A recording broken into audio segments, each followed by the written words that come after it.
Hi everybody, I'm Nadia Riepenhausen, Social Media Manager at Credit Suisse. Over the last 2 weeks, you've had the opportunity to submit your questions to Roger via Twitter and Facebook. We had an overwhelming response, over 500 questions, but unfortunately we can't answer all of them, so we picked out the best to ask Roger. So welcome, Roger. Thank you. Hello, everybody. And thank you so much for taking the time to answer our questions. My pleasure, of course. Judging from the overwhelming response, everybody's clearly very eager to hear from you after your Wimbledon win. Of course. So let's kick it off. All right. Our first question is from Twitter. What a great season so far. Looking back at last December, did you expect this season to go so well? No, not this well. I was hoping to be healthy. I was hoping to be really in good shape for Wimbledon, but Australian Open, Indian Wells and Miami all came as a huge surprise to me.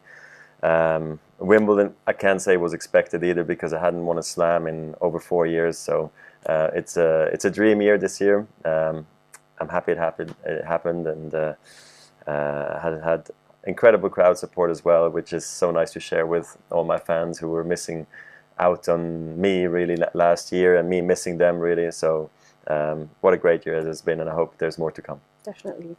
Our next question comes from Facebook. Sankalp asks, what's the one piece of advice you'd give to all of your fans on how to stay happy and enjoy life? Ooh.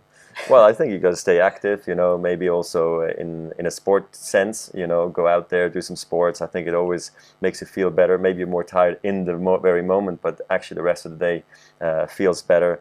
I think staying busy is always an important thing.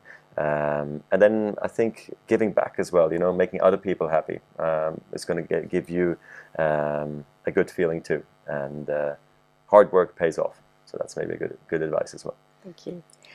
Doris from Twitter asks, we often have to get up in the night to watch your matches. Sorry. Do you remember any match you got up for as a kid?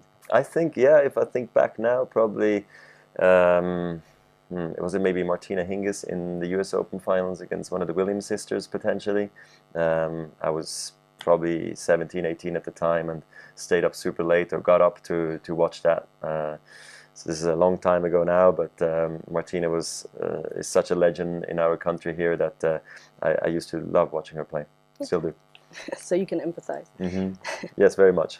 But I'm very appreciative of all the people when I'm in Australia or in America or wherever I am, and people get up in the middle of the night. I think it's very cool. So thank you. Bradley from Facebook asks, how do you balance home life with what it takes to be at the very top? Organization, communication, making sure I speak to my wife, my coaches, my team on a regular basis about all the things that are happening. The key is to have happy kids, and we try to manage that, and their tantrums, they're part of it. We know that, like the unexpected travel delays or whatever it may be when you're going to a tournament. At the end of the day, you can just try your best, but juggling the two lives is a challenge, but I need a good team and a great wife, and I have that. Happy wife, happy life. Kind of, yes, absolutely. Fed Angels from Twitter asks, where is your must-visit place in Switzerland? Matterhorn, to Zermatt. I've only been there once in the summer when I played a prize money tournament way back in '96, and haven't been back since. But I feel like if you're not from Switzerland, if ever you come here, try to visit the Matterhorn. The Toblerone. Yeah, exactly. The famous, most beautiful mountain in the world. Niranjula from Facebook asks, what is your funniest encounter you've had with a fan? It probably was, I think the first time ever I came across somebody who maybe had a tattoo of myself on his forearm was in Argentina, and he was screaming for 20 minutes as we're doing a kids clinic, me and Juan Martín del Potro, and I went over to him. He goes like, nice to meet you, and he goes like, look at my arm, and I'm like, oh my god, this is so crazy but so cool. I remember I couldn't believe it. I think it was the first time ever I saw somebody with a tattoo of myself on his body. A lot of pressure, I guess. Yeah, a lot of pressure. I hope he still is okay with it. Our next question is from Zaraz on Twitter. She asks, when is your next Roger Foundation trip? So I was maybe going to do one before Wimbledon, but then as I didn't play the French Open, I thought I could quickly go down to Zambia and then come back again. And then I just said, look, I didn't pull out of the French to do a foundation visit and then prep for Wimbledon that way, so I moved it down. So I'm looking at doing one this year, but latest next year. I feel bad that I haven't had time to go, but last year was so complicated with my knee. This year was also still work in progress. Now I'm getting busy in the second part of the year, but definitely within the next year. Great.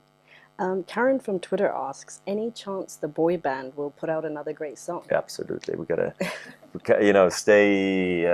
keep going. You can't just be a one-hit wonder or a two-hit wonder. So you got to keep going, and I'll speak to Tommy and Grigor and David, and we'll come up with a good song latest next year in Indian Wells, and hopefully before. Okay, sounds good. Yeah.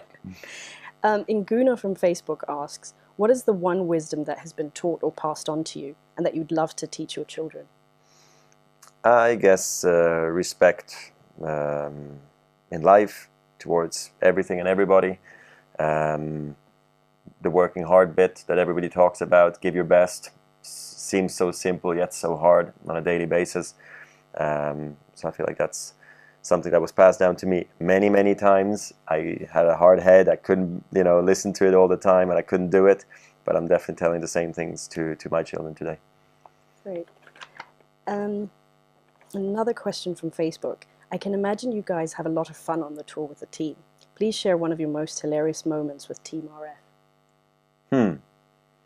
We do have a lot of funny moments, and we are not as serious as we seem like maybe on a practice court, on a match court, but we have a lot of fun, and let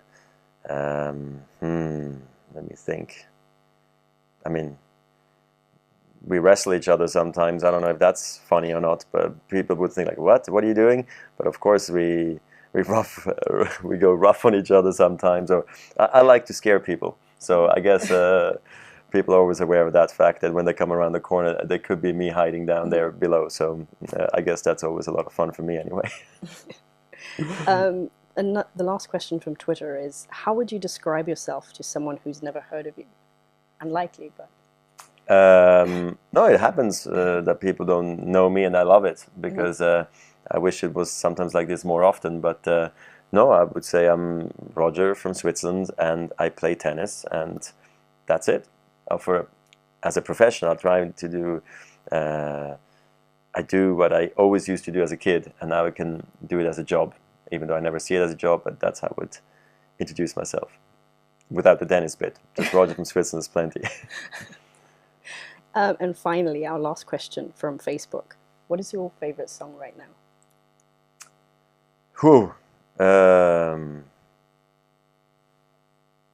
What was the song you were singing before? Despacito. Despacito, right. It's a good summer song, so I heard that one quite a bit in recent weeks, so I kind of like that one at the moment. And can you sing the Spanish I can't lyrics? sing it. No, my Spanish is horrible. I don't even think Not I can't. Even Justin Bieber can sing the No, Spanish lyrics. well, So exactly. no So we're the same there. Great, thank you so much. My and pleasure. that's all we have time for, unfortunately, for this Roger session. But any last comments? No, I enjoyed it, and thanks for tuning in. And I hope we can do this again next time around when I'm doing a Credit Suisse shoot. So take care, everybody. Bye-bye. Thank you. Thanks for taking the time, everyone, and hopefully see you soon.